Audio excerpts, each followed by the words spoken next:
Hello viewers, welcome back to అన్నప్రసాద channel. Weekend మన ఇంటికి ఎవరైనా అతిథులు సడన్గా వచ్చినా లేదా ఇంటిలి పాది ఖాళీ సమయాల్లో ఫెస్టివల్స్ టైమ్స్లో కానీ అందరూ కలిసి కూర్చొని ఏదైనా మూవీ చూస్తున్నప్పుడు పక్కన టైంపాస్ స్నాక్ ఉంటే బాగుంటుంది అని ప్రతి ఒక్కరికి అనిపిస్తుంది కదా. అటువంటి సమయాల్లో ప్రతి ఒక్కరింట ఈ స్నాక్ తప్పకుండా ఉండాల్సిందేనండి. అదేంటంటే హోమ్ మేడ్ మిక్చర్. ఎంతో ఈజీగా ఎలా చేసుకోవాలో నేను ఈ వీడియోలో ఇన్ డీటెయిల్గా ప్రతి స్టెప్ మీకు చూపిస్తాను. ఒకసారి మీరు కూడా ట్రై చేయండి. తప్పకుండా బయట కొనే మిక్చర్ కంటే చాలా టేస్టీగా ఉంటుంది. ఈ హోమ్ మేడ్ మిక్చర్ కోసం ముందుగా మనం మురుకులు చేసుకుంటున్నాం. అందుకు ఒక బౌల్ తీసుకొని 1 కప్పు శనగపిండిని, అదే బౌల్లో 2 లేదా 3 టేబుల్ స్పూన్ రైస్ ఫ్లోర్ కూడా వేసుకోండి. అదేనండి బియ్యపిండి, పొడి బియ్యపిండి. మీతో ఆల్రెడీ ఉన్న లేదా సూపర్ మార్కెట్లో కొన్న పిండి అయినా పర్లేదు. ఇలా పొడి బియ్యాన్ని 3 టేబుల్ స్పూన్ వేసుకోండి. తరువాత 1 టేబుల్ స్పూన్ కారం, వాము 1/2 టేబుల్ స్పూన్ వేసుకోండి. ఈ వాముని అస్సలు స్కిప్ చేయకండి. ఈ వాము వేయడం వల్ల మన మురుకులకు అడిషనల్ టేస్ట్ వస్తుంది. తరువాత రుచికి సరిపడా 1 టేబుల్ స్పూన్ ఉప్పును కూడా యాడ్ చేసుకోండి. నేను తీసుకున్న క్వాంటిటీకి 1 టేబుల్ స్పూన్ సరిపోతుంది.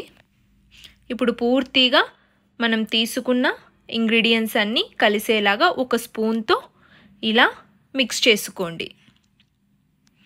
మనం మురుకులు వేయడానికి పొడిపిండి పూర్తిగా తయారైంది. తగినన్ని వాటర్ కూడా తీసుకొని నెమ్మదిగా వాటర్ వేసుకుంటూ మురుకులకు సరిపడా కన్సిస్టెన్సీ వచ్చేంత వరకు మనం స్పూన్తో కానీ కుదిరితే చేత్తో కానీ ఇలా నెమ్మదిగా కలుపుకోండి. మీరు కూడా పిండిని కలిపేటప్పుడు ఇలా కొద్దిగా వాటర్ వేసుకుంటూ ఇలా లంప్స్ లేకుండా కలుపుకోవాలి. చూసారా, నాకు ఆల్మోస్ట్ 70% పిండి తయారైపోయి. ఈ కన్సిస్టెన్సీ వచ్చేంత వరకు మీరు కూడా కలుపుకోవాలి. ఇప్పుడు అడిషనల్ టేస్ట్ కోసం నేను 1/2 టేబుల్ స్పూన్ బటర్ని యాడ్ చేశాను. ఈ బటర్ కూడా మన మురుకుల పిండిలో పూర్తిగా కలిసేలా ఇలా ఇంకొకసారి చేత్తో కలుపుకోండి. ఇక్కడ నేను బేకింగ్ సోడా యాడ్ చేయట్లేదండి. ఎవరికైనా ఇష్టం ఉంటే 1/4 టేబుల్ స్పూన్ బేకింగ్ సోడా కూడా యాడ్ చేసుకోవచ్చు. దొడ్డు సైజు మురుకులు వేయడానికి నేను ఇలా గొట్టాన్ని సిద్ధం చేసుకుంటున్నాను. ఇలా మురుకుల గొట్టానికి కూడా కాస్త ఆయిల్ రాసి రెడీ చేసుకోండి. ఆయిల్ రాసిన తరువాత మనం కలుపుకున్న మురుకుల పిండిని ఇలా మురుకుల గొట్టంలో పూర్తిగా ఫిల్ చేయండి. ఎంతవరకు పడితే అంతవరకు మీరు పూర్తిగా ఫిల్ చేసుకొని ఉంచండి. పిండిని పూర్తిగా ఫిల్ చేశాక ఈ గొట్టానికి లిడ్ ఉంటుంది కదా, వాటితో క్లోజ్ చేయండి. వేడిగా మందంగా ఉన్న కడాయిలో ఆయిల్ వేసి, ఆయిల్ వేడైందా లేదా అని కాస్త నేను పిండిని వేసి టెస్ట్ చేస్తున్నాను. ఇదే విధంగా మీరు కూడా టెస్ట్ చేసుకోవచ్చు. తరువాత మనం మురుకులు వేయడానికి గొట్టాన్ని సిద్ధం చేసుకున్నాం కదా, ఇలా డైరెక్ట్గా నేను నూనెలో వేస్తున్నాను. ఎవరికైనా ఇలా ఇబ్బందికరంగా ఉంటే మీరు సపరేట్గా పక్కన వేసుకొని వాటిని పెనంలో కూడా యాడ్ చేసుకోవచ్చు. ఆయిల్ని మీడియం ఫ్లేమ్లో అడ్జస్ట్ చేసుకొని మురుకులు కాలేంత వరకు వేయించాలి. వేసిన వెంటనే మనకు నురగలాగా వచ్చింది. మురుకులు వేగాయా లేదా అని మనకు ఎలా తెలుస్తుందంటే ఈ నురగ మొత్తం పూర్తిగా ఆగిపోతుంది. ఆ స్టేజ్లో మురుకులు పూర్తిగా రెడీ అయినట్టు. ఇప్పుడు జాలుల గెరట తీసుకొని ఇలా స్ట్రెయిన్ చేసి మురుకులను సపరేట్ ప్లేట్లో ఉంచండి. ఇదే విధంగా నేను రెండవ వాయిని కూడా వేస్తున్నాను.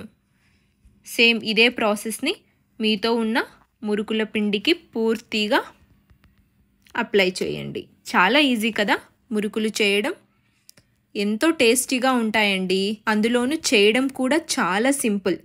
చూసారా, ఈ మురుకులు కూడా నాకు పూర్తిగా సిద్ధమయ్యాయి. నేను ఈ మురుకులను కూడా సపరేట్ ప్లేట్లో తీసుకుంటున్నాను. ఇదే విధంగా మిగతా పిండికి కూడా మీరు ఇదే ప్రాసెస్ని రిపీట్ చేసుకోండి. వేడిగా మన టేస్టీ మురుకులు రెడీ అయిపోయినట్టే. ఇంకొక టిప్, మురుకుల పిండిలో 1 టేబుల్ స్పూన్ నువ్వులను కూడా యాడ్ చేసి మీరు ఒకసారి ట్రై చేయండి. ఇప్పుడు మనం సెకండ్ రెసిపీ బూందీ తయారు చేసుకుంటున్నాము. బూందీకి కావాల్సినది ఒక బౌల్లో 1 కప్ శనగపిండిని యాడ్ చేసి 2 టేబుల్ స్పూన్ రైస్ ఫ్లోర్ని కూడా యాడ్ చేసుకోండి. తరువాత 1 టేబుల్ స్పూన్ కారం, తరువాత టేస్ట్కి సరిపడా ఉప్పు యాడ్ చేసి ఇక్కడ నేను 1/4 టేబుల్ స్పూన్ బేకింగ్ సోడా కూడా యాడ్ చేస్తున్నాను. ఇలా యాడ్ చేయడం వల్ల బూందీ మనకు బాగా పొంగుతుంది. 1 టేబుల్ స్పూన్ పసుపును కూడా యాడ్ చేసుకోండి. 1 టేబుల్ స్పూన్ బటర్, ఇది ఆప్షనల్ అండి, మీ దగ్గర అవైలబుల్ ఉంటే యాడ్ చేయండి లేదా స్కిప్ చేయండి. మనం తీసుకున్న ఇంగ్రీడియంట్స్ అన్నీ పూర్తిగా కలిసేలాగా స్పూన్తో ఇలా మిక్స్ చేసుకోండి. ఇప్పుడు బూందీ వేయడానికి పిండిని ఎటువంటి కన్సిస్టెన్సీలో ఎంతవరకు కలుపుకోవాలో నేను స్టెప్ బై స్టెప్ చెప్తాను. మీరు కూడా ఇదే విధంగా ఫాలో అవ్వండి. కొద్దిగా వాటర్ని యాడ్ చేసి లంప్స్ లేకుండా స్పూన్తో ఇలా నెమ్మదిగా కలపండి. తరువాత ఇదే విధంగా కొద్దిగా వాటర్ని యాడ్ చేసుకుంటూ కలుపుకుంటూ ఉండాలి.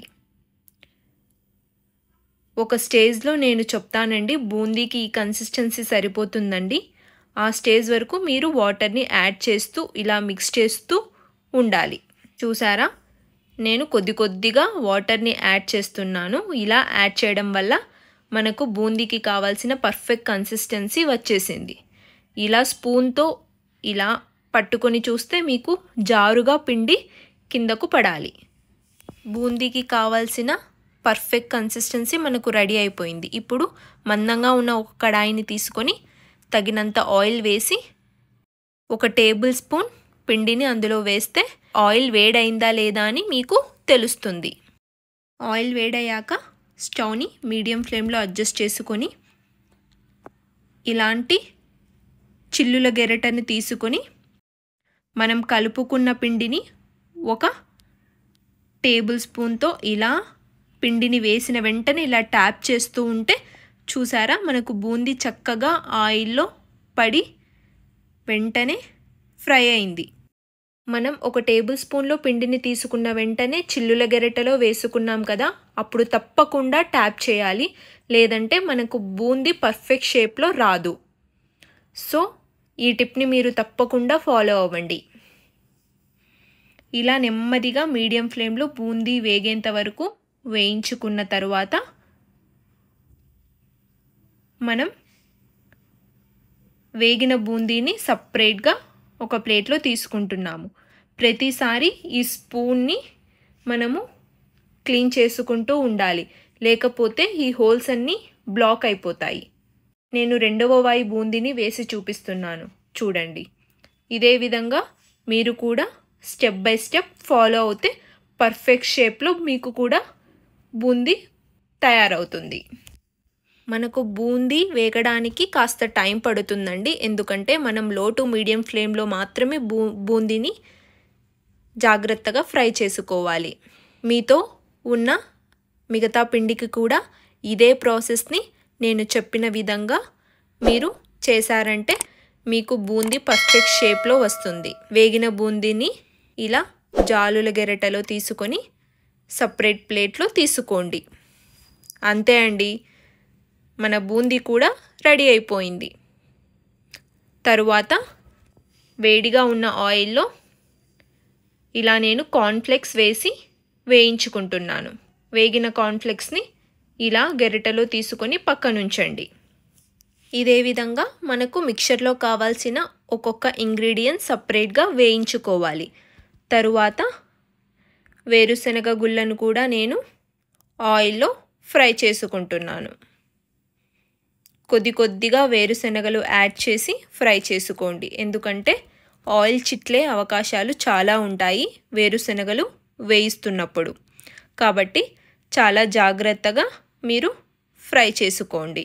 నాకు వేరుశనగలు ఎక్కువగా యాడ్ చేసే అలవాటు ఉందండి, ఎందుకంటే ఇవి తింటున్నప్పుడు మంచి టేస్ట్ వస్తుంది అందుకనే.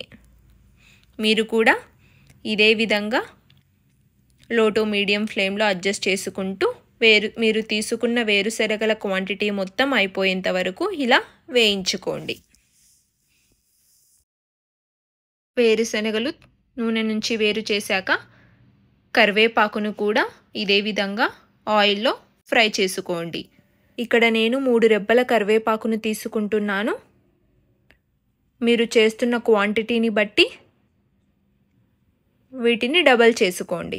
తరువాత ఇలా గార్లిక్ని కూడా నేను కచ్చాపచ్చాగా దంచి వేయించుకుంటున్నాను. ఇలా ఆయిల్లో వేయించడం వల్ల మంచి టేస్ట్ వస్తుంది. తరువాత ఒక ప్లేట్ తీసుకొని మనం చేసుకున్న మురుకులను ఇలా చేత్తో చిదుముకుంటూ ఒక్కొక్కటిగా యాడ్ చేసుకోండి.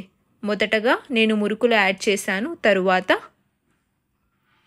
అదే ప్లేట్లో బూందీ, మనం వేయించుకున్న కార్న్ ఫ్లేక్స్ మరియు గ్రౌండ్ నట్ అవన్నీ ఒక్కొక్కటిగా యాడ్ చేసుకోండి.